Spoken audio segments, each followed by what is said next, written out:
नमस्कार। आज हम डिस्कस करेंगे इंपॉर्टेंट करंट अफेयर के क्वेश्चन। आप नेशनल इंटरनेशनल अफेयर के क्वेश्चन भी कह सकते हैं। हर एक question exam point of view से इंपॉर्टेंट है और डेफिनेटली आने वाले एग्जाम्स में आपकी हेल्प करेगा, जैसे कि पहले भी करता रहा है। देखिए, चाहे आप तैयारी कर रहे हैं अपकमिंग HPRC के एग्जाम्स के लिए या हिमाचल प्रदेश के एग्जाम्स के लिए जो है वो तैयारी कर रहे हैं, डेफिनेटली आपको हेल्प मिलेगी, जैसे कि पहले भी मिलती रही है। अभी हम क्वेश्चन नंबर 1 से जो है डिस्कशन को स्टार्ट करेंगे। बोलते हैं, recently which of the following became India's 45th UNESCO world heritage site. तो बोलते हैं कि अभी हाल ही में भारत की जो है वो 45th नंबर की यूनेस्को विश्व धरोहर स्थल जो है वो कौन सा बना है। देखिए, यहाँ से ये पता चलता है कि जुलाई 2026 तक इंडिया में 45 जो है वो टोटल यूनेस्को की वर्ल्ड हेरिटेज साइट्स जो है वो इंडिया में आती हैं। अब 45th नंबर की यानी कि लेटेस्ट वन जो बनी है वो कौन सी बनी है, वो सारनाथ जो है वो बनी है। ऑप्शन बी जो है वो सही आंसर है।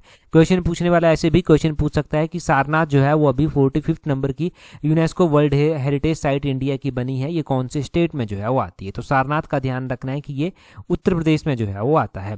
अब देखिए, अगर हम बात करें यहाँ पर कि क्या क्या इंपॉर्टेंट बातें आपको ध्यान रखनी चाहिए, तो सारनाथ के बारे में ध्यान रखना है कि ये उत्तर प्रदेश में आता है और अभी जो है वो 48th नंबर का जो है वो सेशन हुआ वर्ल्ड हेरिटेज कमेटी का। ये साउथ कोरिया के बुसान में हुआ। यहाँ पर ये डिसाइड किया गया है कि ये जो सारनाथ है उत्तर प्रदेश का, इसको जो है वो इस लिस्ट में जो है वो शामिल किया जाएगा। इससे पहले जब 47 नंबर का सेशन हुआ था तो मराठा मिलिट्री लैंडस्केप को जो है वो ऐड किया गया था, वो भी हमने पढ़ा था। अब हम बात करते हैं कि सारनाथ इतना फेमस क्यों है, इतना इंपॉर्टेंट जो है वो क्यों है। सारनाथ इसलिए इतना इंपॉर्टेंट है क्योंकि यहाँ पर भगवान गौतम बुद्ध के द्वारा जो है वो अपना पहला sermon जो है वो डिलीवर किया गया था। ये आपने ध्यान रखना है कि सारनाथ में जो है वो क्या हुआ था। सारनाथ में जो है वो भगवान बुद्ध ने जो है वो अपना पहला उपदेश जो है वो दिया था और ये जो उपदेश देने की घटना है भगवान बुद्ध की, इसको जो है वो धर्म चक्कर परिवर्तन भी जो है वो बोला जाता है। कई बार ये भी एग्जाम क्वेश्चन में जो है वो बना है। देखिए, आपने ध्यान रखना है कि उर्वेला बोध गया में आता है, वहां से भगवान बुद्ध जो है वो सारनाथ आए और यहाँ पर इन्होंने 5 ब्राह्मण सन्यासियों को अपना पहला उपदेश जो है वो दिया था। ठीक है जी। अब आपने ध्यान रखना है कि जो अशोका लाइन कैपिटल आप देखते हैं वो भी सारनाथ में ही डिस्कवर की गई थी और लेटर बाद में चलकर जो है वो इसको जो है वो नेशनल एम्बलम के रूप में जो है वो अडॉप्ट किया गया। इंडिया में 45 जो है वो यूनेस्को की वर्ल्ड हेरिटेज साइट्स आती हैं, तो ग्लोबली इंडिया का जो रैंक है वो 6th रैंक जो है वो इंडिया का जो है वो आता है पूरे वर्ल्ड में। और अगर हम 2nd रैंक की बात करते हैं तो एशिया पैसिफिक में जो है वो 2nd रैंक जो है वो इंडिया का जो है वो आता है, मतलब एशियन रीजन में अगर आप देखेंगे। उसी तरह आपने ध्यान रखना है कि पहली वर्ल्ड हेरिटेज साइट कौन थी इंडिया की जिसको यूनेस्को की लिस्ट में जो है वो शामिल किया गया था। ये भी कई बार एग्जाम में जो है वो क्वेश्चन पूछा गया है। तो आपने ध्यान रखना है कि ये बात है 1983 की। 1983 में जो है वो अजंता की जो गुफाएं हैं उनको जो है वो ऐड किया गया था। इसके बारे में क्वेश्चन पूछा जाता है कि अजंता की केव्स जो है वो कहाँ पर हैं, वो महाराष्ट्र में स्थित हैं और 1983 में ये यूनेस्को की लिस्ट में शामिल की गई। एक एलोरा केव्स आती हैं, ये महाराष्ट्र में ही हैं और ये भी 1983 में ही ऐड की गई थी। आगरा का किला, आगरा फोर्ट जिसको आप बोलते हैं, वो उत्तर प्रदेश में आता है और 1983 में ही ये यूनेस्को की हेरिटेज लिस्ट में शामिल किया गया था। तो सबसे पहले ये 3 हेरिटेज लिस्ट, 3 जो है वो इंपॉर्टेंट जो आपके मॉन्यूमेंट्स कह सकते हैं, इंपॉर्टेंट साइट्स आप बोल सकते हैं, इनको जो है वो इसमें ऐड किया गया था यूनेस्को की लिस्ट में। इतना सब यहाँ से क्लियर हुआ, इतना सब याद रखना ही पड़ेगा। अगर हम हिमाचल में बात करते हैं तो हमारा ग्रेटर हिमालयन नेशनल पार्क जो है वो किस में आता है, वो भी यूनेस्को की हेरिटेज लिस्ट में जो है वो आता है। अगर हम ग्रेटर हिमालयन नेशनल पार्क की बात करते हैं कि इसको कौन से ईयर में जो है वो ऐड किया गया था, तो वो आप कमेंट कर बताएंगे। उसी तरह कालका शिमला रेलवे लाइन भी है, कालका शिमला रेलवे लाइन को यूनेस्को की हेरिटेज लिस्ट में कब शामिल किया गया था, वो भी आप कमेंट कर जो है वो बताएंगे। ये 2 क्वेश्चन जल्दी से कमेंट कर बताइए। अभी अगला क्वेश्चन देखते हैं हमारे पास क्या पूछा गया है। अगले क्वेश्चन में बोलते हैं, who among the following led the high powered task force on examination reform recently announced by प्रधानमंत्री नरेंद्र मोदी। अभी बोलते हैं कि प्रधानमंत्री नरेंद्र मोदी के द्वारा, आपको पता है कि पेपर लीक की घटना हुई, उसके लिए जो है वो जो एजुकेशन मिनिस्टर थे उस टाइम धर्मेंद्र प्रधान, उनका रेजिग्नेशन मांगा गया। जब तक वो रेजिग्नेशन नहीं दे रहे थे उससे पहले एक अनाउंसमेंट की गई थी कि देखिए एक हाई पावर्ड कमेटी जो है हम अपॉइंट करेंगे और वो हाई पावर्ड कमेटी जो है वो डिसाइड करेगी भी किस तरह से पेपर होने चाहिए, एग्जामिनेशन से रिलेटेड क्या क्या रिफॉर्म होने चाहिए, वो सारी चीज़ें जो है वो डिसाइड करेगी। अब उसी से रिलेटेड आपने ध्यान रखना है कि ये जो हाई पावर्ड कमेटी गठित की गई थी ये नंदन नीलेकानी की अध्यक्षता में जो है वो स्थापित की गई थी।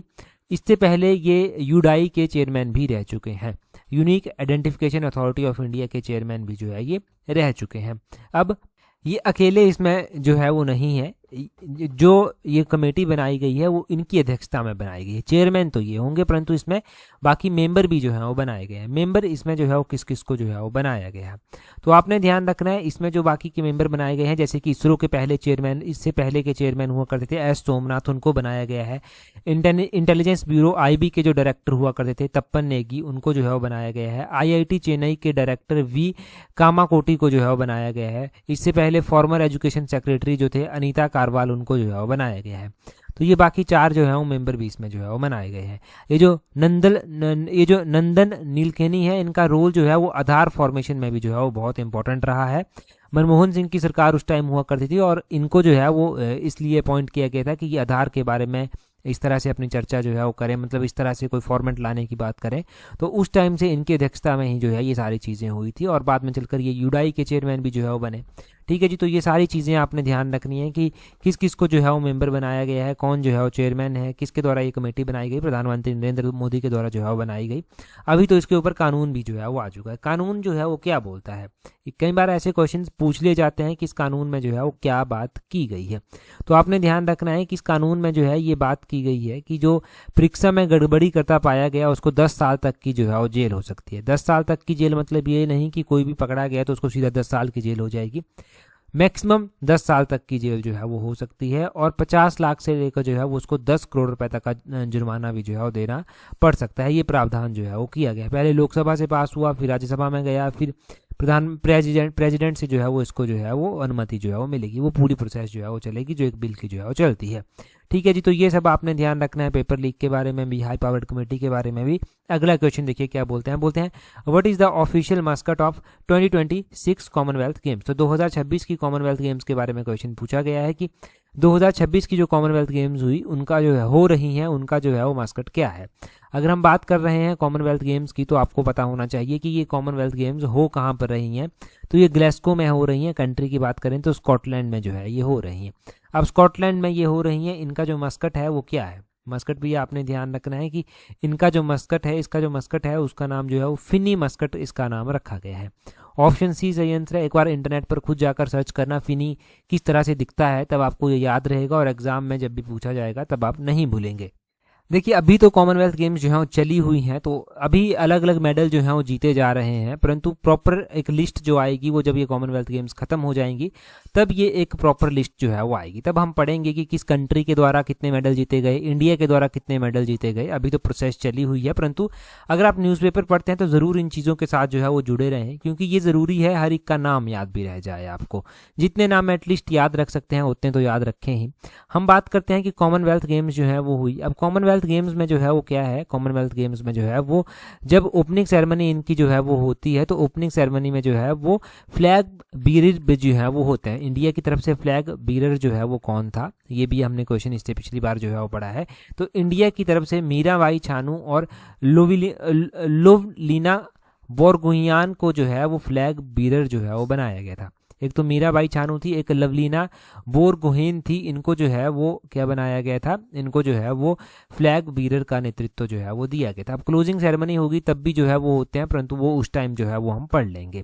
नेक्स्ट क्वेश्चन देखिए, नेक्स्ट क्वेश्चन में हमसे क्या पूछा गया है, आगे बोलते हैं recently which of the following state became the 4th state to introduce and pass a uniform civil code. तो अभी ये 4th स्टेट जो है वो बन गया है जिसने यूसीसी को जो है वो पास कर दिया है और इंट्रोड्यूस कर दिया है। अब देखिए यूसीसी को जो है वो पास किया गया है। अब ये कौन सा 4th स्टेट जो है वो बना है, ये जो है वो मध्य प्रदेश 4th स्टेट जो है वो बन गया है। ऑप्शन सी जो है वो इसका सही आंसर जो है वो हो जाएगा। हम बात करते हैं यहाँ पर कि 4th स्टेट है, तो 4th से पहले 3 स्टेट ऐसे होंगे जिनके द्वारा इसको पास किया गया है। तो सबसे पहले तो उत्तराखंड के द्वारा जो है वो यूनिफॉर्म सिविल कोड को लाया गया था, फिर गुजरात ने ये पहल की, फिर असम के द्वारा ये पहल की गई और चौथा स्टेट जो है वो ये मध्य प्रदेश जो है वो बन गया है। यूनिफॉर्म सिविल कोड की अगर हम बात करें कि इंडियन कॉन्स्टिट्यूशन में जो है वो कौन से आर्टिकल के तहत जो है ये आता है यूनिफॉर्म सिविल कोड, तो आपने ध्यान रखना है कि इंडियन कॉन्स्टिट्यूशन का आर्टिकल नंबर 44 जो है वो आता है। कौन सा, यहाँ पर मैं लिख देता हूँ, आर्टिकल नंबर 44 जो है वो आता है जो यूनिफॉर्म सिविल कोड की जो है वो बात करता है। अब यूनिफॉर्म सिविल कोड की बात करता है इंडियन कॉन्स्टिट्यूशन का article number 44, uniform civil code आप अक्सर पढ़ते हैं, ये भी पता होना चाहिए कि ये है क्या यूनिफॉर्म सिविल कोड, जिसमें ये कानूनों की बात की जाती है। यूनिफॉर्म सिविल कोड जो है, जो पर्सनल लॉ होते हैं ना आपके, उन सभी को, जितने भी नागरिक किसी भी स्टेट में है तो उन सभी के लिए कॉमन पर्सनल लॉ होंगे, मतलब सेम ही पर्सनल लॉ होंगे। अभी देखिए, अभी कुछ जैसे कि कुछ एक स्टेट्स ऐसे हैं, मैक्सिमम स्टेट्स ऐसे हैं जहाँ पर अपने पर्सनल लॉ हैं। हिंदू धर्म का अपना पर्सनल लॉ है, मुस्लिम का अपना होगा, उनके मैरिज के तरीके में, डाइवोर्स के टाइप वो अलग से हैं। परंतु अगर ये इस तरह से यूनिफॉर्म सिविल कोड को लेकर स्टेट आता है तो common set of personal law हो जाता है सभी सिटीजन्स के लिए, जिसमें मैरिज, डाइवोर्स, जो प्रॉपर्टी ट्रांसफ़र होती है, वो सभी चीज़ें जो है वो किसी धर्म के आधार पर नहीं होंगी, वो सब के लिए जो है वो एक जैसा कानून जो है वो उनका रहने वाला है। तो ये है यूनिफॉर्म सिविल कोड। आर्टिकल 44 इसका साथ डील करता है। और हमने ये भी पढ़ लिया कि बाकी के 3 स्टेट कौन है जिनके द्वारा यूनिफॉर्म सिविल कोड को जो है वो पास किया गया है। अगला क्वेश्चन देखेंगे हमारे पास क्या पूछा गया है अगले क्वेश्चन में। परंतु अगला क्वेश्चन हम डिस्कस करें उससे पहले, अगर आप तैयारी कर रहे हैं अपकमिंग HPRC के एग्जाम्स के लिए, अब तो आपको पता है कि HPRC के हर एक एग्जाम में ये जनरल अवेयरनेस का सेक्शन पूछा जाएगा। तब आप जो है वो क्या कर सकते हैं, HPRC की जनरल अवेयरनेस की टेस्ट शीट्स के साथ जो है वो जुड़ सकते हैं। इस टेस्ट शीट्स का लिंक जो है वो नीचे डिस्क्रिप्शन बॉक्स, कमेंट बॉक्स में जो है वो दिया गया है। दूसरी ओर अगर आप तैयारी कर रहे हैं Himachal Pradesh public service commission के पेपर 1 के लिए, आप असिस्टेंट प्रोफेसर जैसे अच्छे एग्जाम के लिए तैयारी कर रहे हैं, क्योंकि टीचिंग की लाइन में ये सबसे हाईएस्ट एक जो है वो पोस्ट मानी जाती है। तो अगर आप इसके लिए तैयारी कर रहे हैं तो आपको पता है कि पेपर 1 में पास होना कंपलसरी है। और पेपर 1 में अगर आपको दिक्कत आती है, आपको पता है कि पेपर 1 को लाइटली नहीं ले सकते। आप लेटेस्ट पैटर्न के अकॉर्डिंग पेपर 1 को जो है प्रैक्टिस करना चाहते हैं, टेस्ट सीरीज प्रैक्टिस करना चाहते हैं, हिमाचल जीके की डिटेल्स वीडियोस जो है देखना चाहते हैं क्वेश्चंस की, तब आप जो है उस टेस्ट सीरीज को ज्वाइन कर सकते हैं। इसका लिंक नीचे डिस्क्रिप्शन बॉक्स, कमेंट बॉक्स में दिया गया है। नेक्स्ट क्वेश्चन देखिए यहाँ पर क्या बोला गया है। यहाँ पर बोलते हैं prime minister Narendra Modi congratulated Anahat Singh for winning which prestigious title in 2026 making her the first Indian squash player to achieve this feat. तो बोलते हैं कि अभी हाल ही में प्रधानमंत्री नरेंद्र मोदी ने अनहात सिंह को जो है वो किस प्रतिष्ठित खिताब को जीतने के लिए बधाई दी है, जिससे वह यह उपलब्धि हासिल करने वाली पहली भारतीय स्क्वैश की खिलाड़ी जो है वो बन गई है। तो इनके द्वारा जो है वो अभी वर्ल्ड जूनियर स्क्वैश चैंपियनशिप जो है वो जीती गई है। ऑप्शन सी इसका सही आंसर हो जाएगा। वर्ल्ड जूनियर स्क्वैश चैंपियनशिप 2026 जो है वो इनके द्वारा जीती गई है। अब इनको जो है प्रधानमंत्री नरेंद्र मोदी के द्वारा भी बधाई दी गई। तो क्वेश्चन कैसे भी कर पूछा जा सकता है। बेसिकली फैक्ट क्या है यहाँ पर कि वर्ल्ड जूनियर स्क्वैश चैंपियनशिप जो है वो किसके द्वारा 2026 में जीती गई। तो आपको पता होना चाहिए कि ये जो है वो अनहात सिंह के द्वारा जो है वो जीती गई। अब अनहात सिंह के द्वारा जब जीती गई तो अनहात सिंह ने यहाँ पर जो है वो किसको हराया, ठीक है, ये भी पता होना चाहिए आपको कि अनहात सिंह ने जो है वो किसको हराया है। तो आपने ध्यान रखना है कि अनहात सिंह ने जो है वो यहाँ पर रुकाया सलीम को जो है वो हराया है। ठीक है, ये पता होना चाहिए कि किसको जो है वो हराया गया है। और ये जो वर्ल्ड जूनियर स्क्वैश चैंपियनशिप हुई 2026 की, ये कौन सी कंट्री में हुई, तो ये नियाग्रा कंट्री में जो है वो हुई। ठीक है, ये भी पता चल गया आपको। ये तो हम बात कर रहे हैं वर्ल्ड जूनियर स्क्वैश चैंपियनशिप की महिलाओं की कैटेगरी में। वुमेन्स कैटेगरी में ये बात जो है वो की जा रही है। क्वेश्चन सेम ऐसा मेंस कैटेगरी में भी आपसे जो है वो पूछा जा सकता है कि मेंस कैटेगरी में ये वर्ल्ड जूनियर स्क्वैश चैंपियनशिप 2026 किसके द्वारा जीती गई है, तो वो जीती गई है मोहम्मद जकारिया के द्वारा।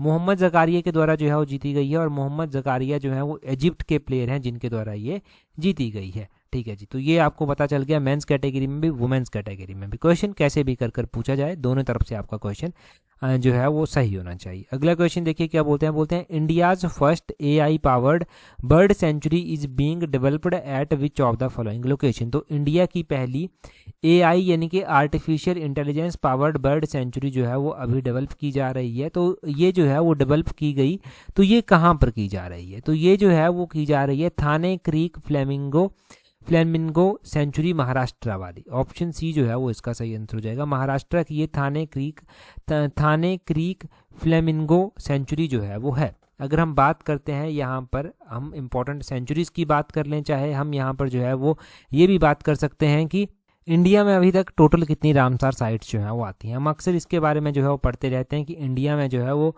अभी जुलाई तक तो हमने ये देखा है कि 100 यानी कि 100 जो है वो रामसार साइट्स जो हैं वो हो चुकी हैं। अभी जो 100 रामसार साइट्स इंडिया में हो चुकी हैं, ये 100 रामसार साइट्स जो हैं वो कौन कौन सी हो गई हैं, और 100वें नंबर की रामसार साइट जो है वो कौन सी बनी है, ये सब आपको पता होना चाहिए। तो 100वें नंबर की रामसार साइट जो इंडिया की बनी है वो बनी है, यहाँ पर लिखा भी गया है, जयप्रकाश नारायण बर्ड सेंचुरी उत्तर प्रदेश की। कई बार ऐसे क्वेश्चन पूछ लेते हैं कि ये जयप्रकाश नारायण बर्ड सेंचुरी कहाँ पर आती है, तो ये उत्तर प्रदेश के बलिया में जो है वो आती है। 99 नंबर की अगर हम बात करें तो सेखा झील बर्ड सेंचुरी आती है उत्तर प्रदेश की, ये उत्तर प्रदेश के अलीगढ़ में आती है। ये 99 नंबर की जो है वो रामसार साइट बनी है। और उसी तरह जो है वो आपने 98 नंबर की ध्यान रखना है, ये चारी धांध कर जो है वो चारी धांध कर 98 नंबर की जो है वो रामसार साइट जो है वो आती है। ये गुजरात के कच्छ में आती है। और एक पटना पक्षी अभ्यारण्य भी आता है, पटना बर्ड सेंचुरी भी आती है।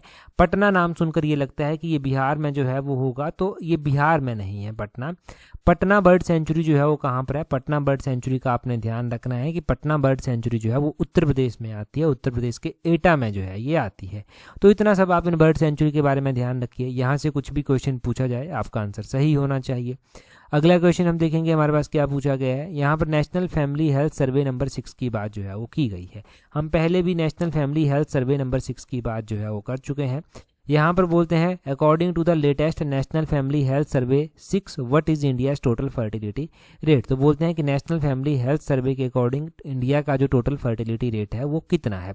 तो अगर हम इंडिया के टोटल फर्टिलिटी रेट की बात करते हैं कि इंडिया का टोटल फर्टिलिटी रेट जो है वो कितना है, तो वो 2.0 है। ऑप्शन बी जो है वो इसका सही आंसर जो है वो हो जाएगा।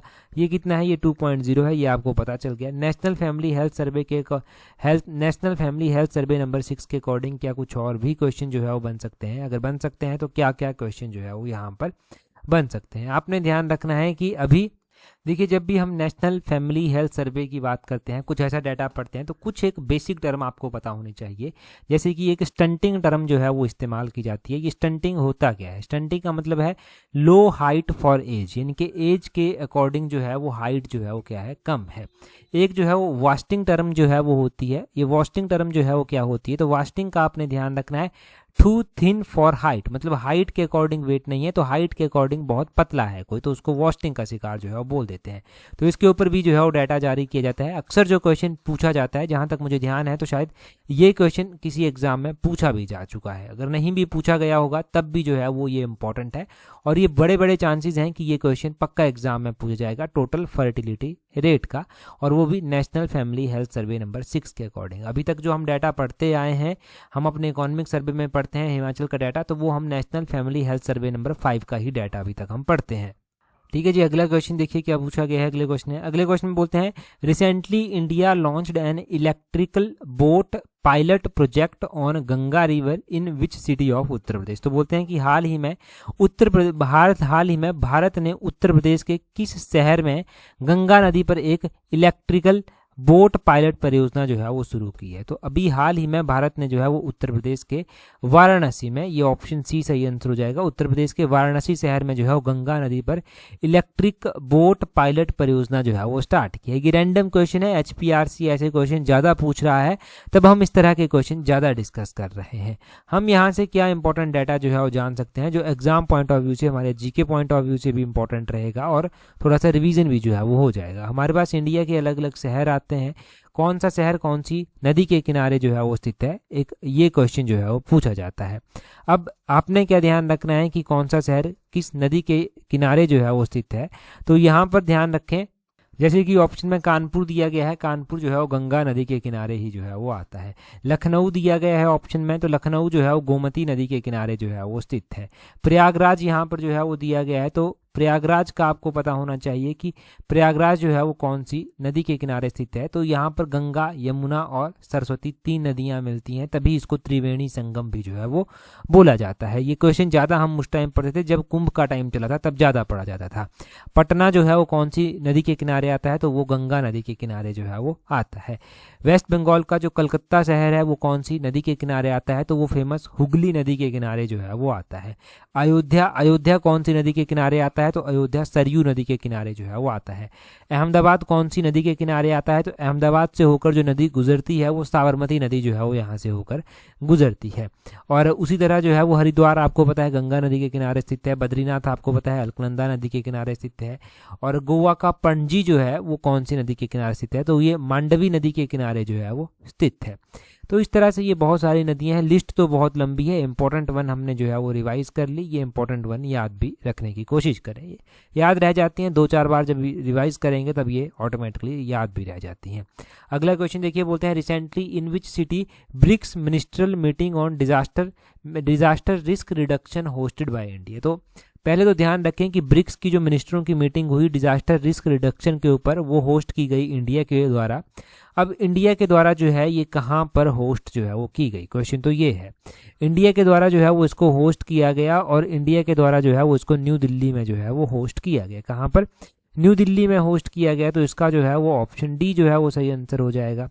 हम ब्रिक्स के बारे में भी जो है वो थोड़ा सा जान लेते हैं कि ब्रिक्स में कौन कौन सी मेंबर कंट्रीज जो है वो आती हैं और क्या क्या क्वेश्चन जो है वो इसके पूछे जा सकते हैं।